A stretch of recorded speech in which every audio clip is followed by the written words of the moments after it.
Okay, so this is a look at the filtration in my big pond. I've got two bottom drains. There's air coming out the one. I haven't got the air on the second. And then you'll see I've got two very big bucket towers.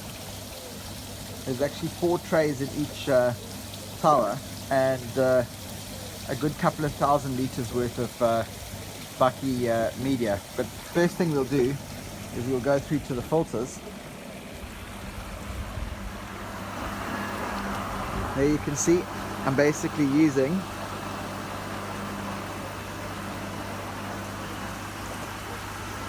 four big filters. These are basically drums, and there's 2 separate sets. On the one side I've got the water coming in, so it comes through that pipe there. You can see it flows around the central drum. The water's quite low at the moment. We've actually got water restrictions in Cape Town, but essentially then within the center of this drum I've got coldness. So it flows through the sides of the drum, into the center, and then into that pipe in the middle. And that pipe in the middle then flows through on this side to a chamber where I've just got biomedia. So there's lots and lots of coldness in here, really getting shaken around.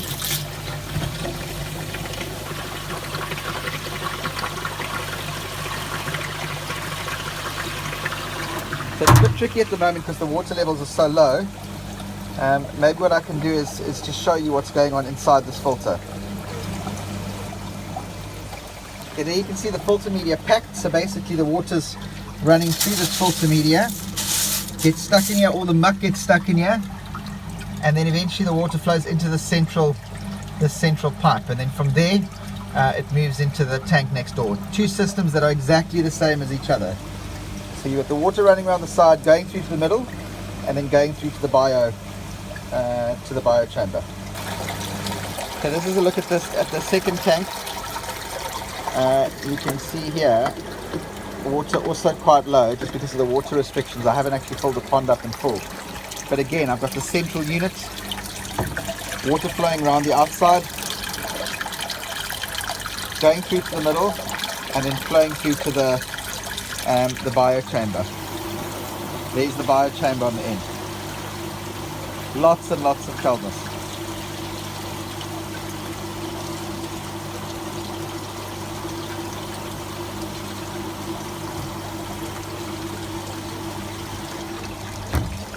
From there I've essentially got 2 really strong pumps. These are called Butter Echo Touch pumps. I've got them lined up next to each other here, and I can adjust the setting according to what kind of pressure I want and water flow I want. And these essentially go straight back up. I can put it through a single pipe here back into the pond, or I can go back into the bucket showers, depending on what I want to do. Okay, so here you can see what I'm doing is I'm putting bubbles. I've redirected the air through the central chamber here. It's basically pumping out all of that muck. So what I've done at the same time is I've blocked the pipe that goes between the 2 vortexes. So I've got nothing coming in from the other vortex or going in that side. I've then also blocked the pipe that comes from the pond itself. So this is completely sealed off, and then I'm pumping air through this unit. So I've redirected it. I've got a little setup here with taps. I just switch the tap on that goes to the tank, and I switch the ones that go to the center of the pond off. So I've redirected the air.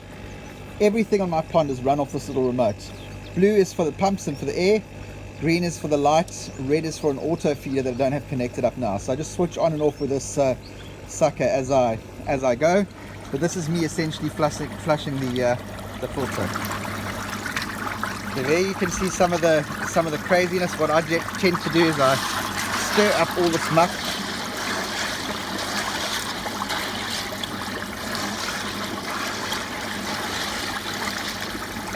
So it's bubbling through.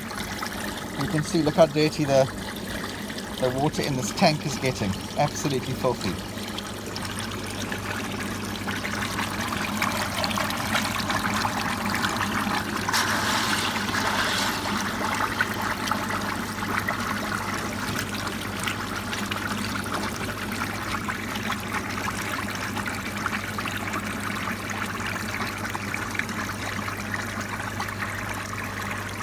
Okay, then when it's had enough, I'll basically open the tap at the bottom here and send a lot of the sludge to waste.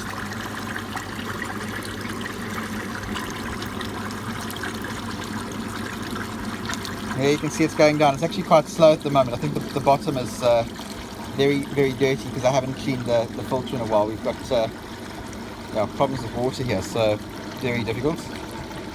Right, so there's a bit of a flush going on. What I'll do now is stop it.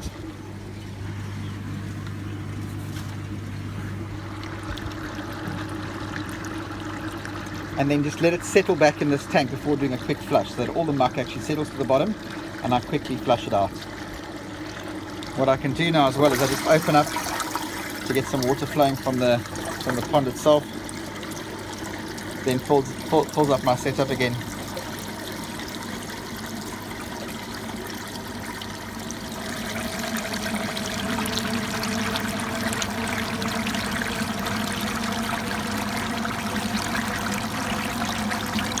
And then I let it stand.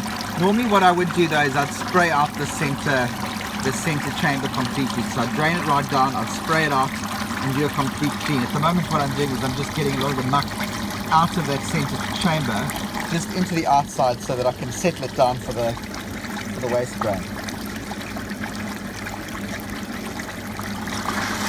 You won't believe how much muck gets trapped in this setup, and this is just kind of PVC piping and stuff bought from a normal hardware store. I mean, you can make this yourself. This is a very big pipe for drainage. This is obviously pipe that I've cut holes in the center. Everything here you can get from your local hardware store and make yourself. I mean, it's essentially a version of the more expensive kind of marketed product, but this one works just as well and does a good job for my pond. I built it completely set up, but you could definitely make it as you need it to.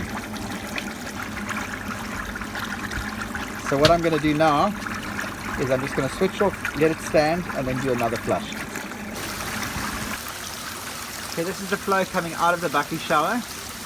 I've basically got the tower here, just hidden it behind some bamboo. And then if we go here, we can see how it's flowing into the stack.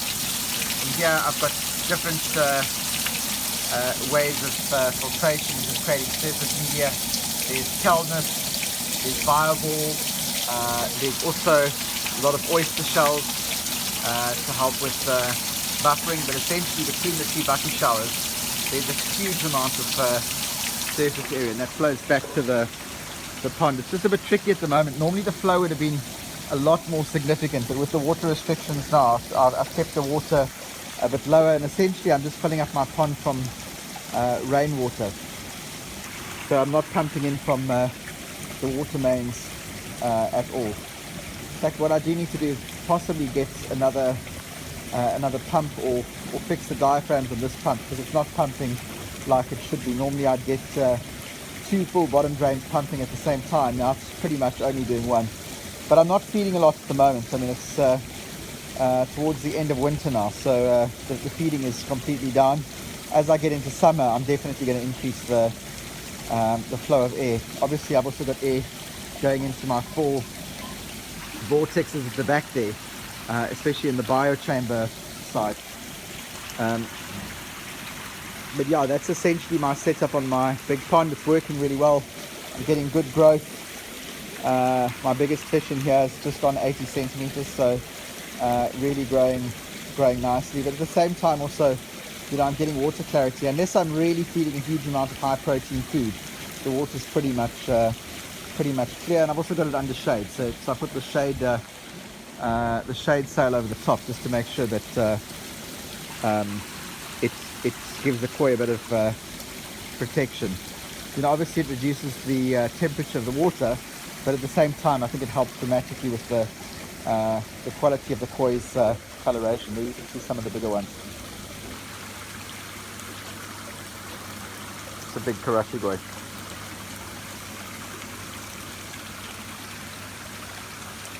There at the far side of the pond I've actually got a weir. you can see where the water goes in. Normally there's a lot more flow through there, but the water's obviously down.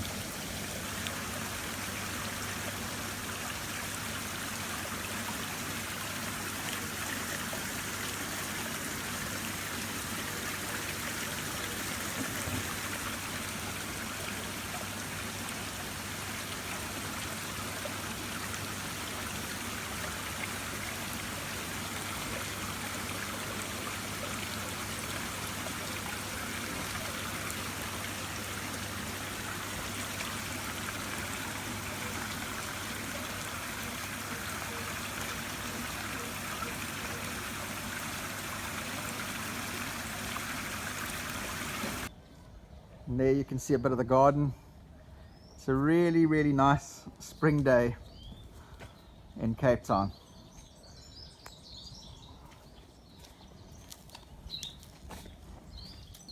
Our resident pond cats. Now you might be able to see some of the fish because the filtration is off.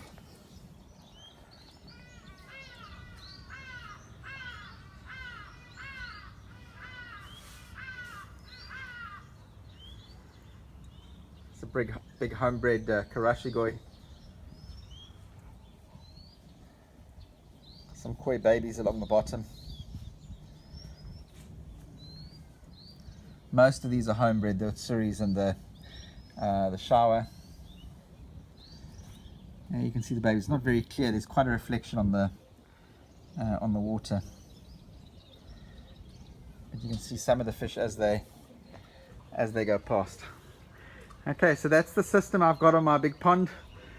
It's been a couple of months of winter, so I need to get stuck in and start doing some serious maintenance on this pond. But it seems like the fish have come out of winter okay. I don't seem to have much problem with parasites or anything else. Everything is doing well, and now with better weather I can start getting stuck into the pond on weekends.